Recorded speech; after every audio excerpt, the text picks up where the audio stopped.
Ini adalah seorang ibu pada minggu yang ke-10 kehamilan. Jadi dia dulu menjalankan program hamil kebetulan dan akhirnya berhasil hamil setelah kita berikan penyuburan. Hanya pada awalnya ini si ibu tidak menceritakan kepada saya, rencananya ternyata dari minggu kelima kehamilan, waktu kita sudah memastikan dia hamil, si ibu ini kemudian baru kontrol minggu ke-10 dan saat saya tanya ternyata dia habis pulang menjalankan ibadah ke Tanah Suci ya. Dan saya langsung bingung karena ada persyaratan khusus di mana si ibu harus menerima vaksinasi meningitis. Dan akhirnya dia mengaku bahwa dia mendapatkan vaksinasi meningitis pada saat dia belum tahu hamil, jadi selisih 2 minggu baru kemudian tes pack. Dan itu benar-benar periode yang sangat resiko ya. Beresiko tinggi karena si ibu mendapatkan vaksinasi meningitis ini pada awal pembentukan embrio. Dan saya langsung cemas waktu dia mengatakan demikian, jadi buru-buru saya lakukan pemeriksaan dan untunglah ya pertumbuhan janinnya normal ya seperti yang kita lihat ini. Jadi pada ibu hamil, terutama pada trimester pertama, pemberian vaksin ini memerlukan pertimbangan yang hati-hati karena perkembangan janin kan sedang berlangsung ya.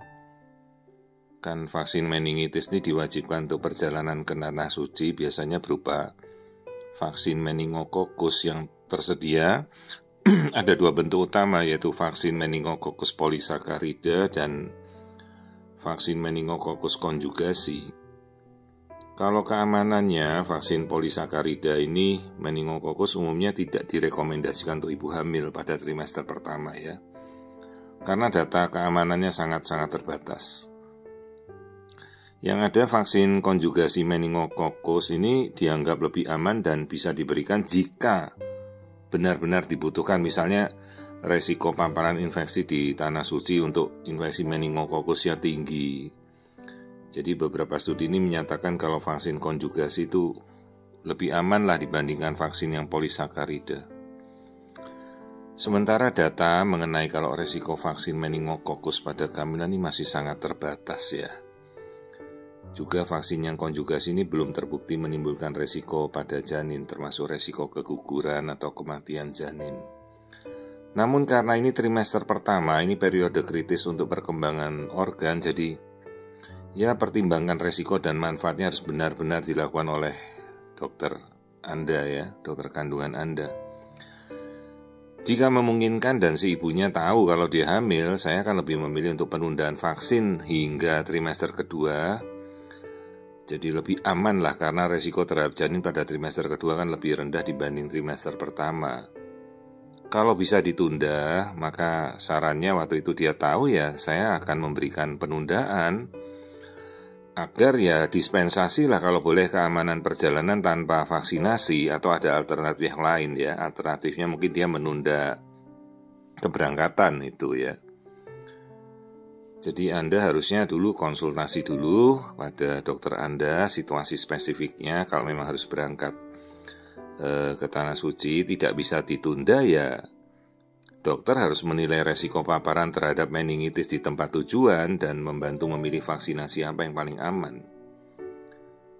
Kalau bisa kita memilih penundaan vaksin hingga kehamilan lebih lanjut, artinya setelah trimester pertama berakhir, jadi mungkin lebih aman kalau tidak ada urgensinya ya.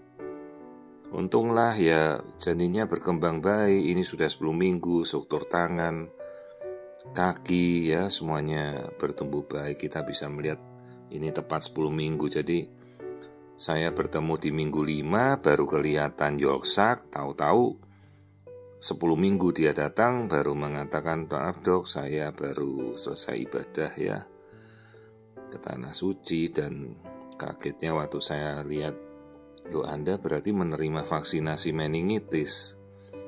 Ya, cuma saya belum menelusuri ini tipe vaksinasinya tipe jenis apa. Mudah-mudahan ya dia tipe yang konjugasi meningokokus ya, bukan tipe Polisakarida meningokokus.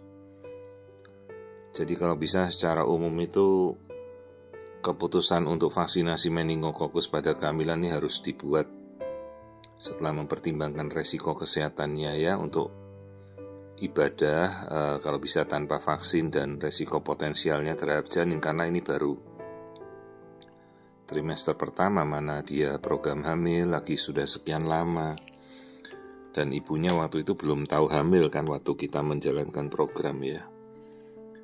Jadi kalau bisa ya pada saat mereka juga menerima vaksinasi itu ya, pemberi vaksin juga bertanya, apakah Anda mungkin kondisinya sedang hamil atau menjalankan program hamil, jangan-jangan Anda sedang hamil ya, itu harus kita tanyakan sebelum memberikan vaksinasi pada trimester pertama ya, karena cukup beresiko. Datanya itu tidak banyak lah yang kita tahu ya. Bukan masalah datanya tidak ada, tapi masa trimester pertama ini adalah masa paling penting, masa krusial pembentukan janin ya. Jadi seaman-aman vaksin apapun harus kita pertimbangkan resiko dan efeknya, karena belum ada bukti yang pasti ya resiko keguguran atau kematian janin. Jadi semua pemberian vaksinasi trimester pertama harus berhati-hati ya, benar-benar harus berhati-hati. Untunglah semuanya kondisinya 10 minggu aman, bagus semua.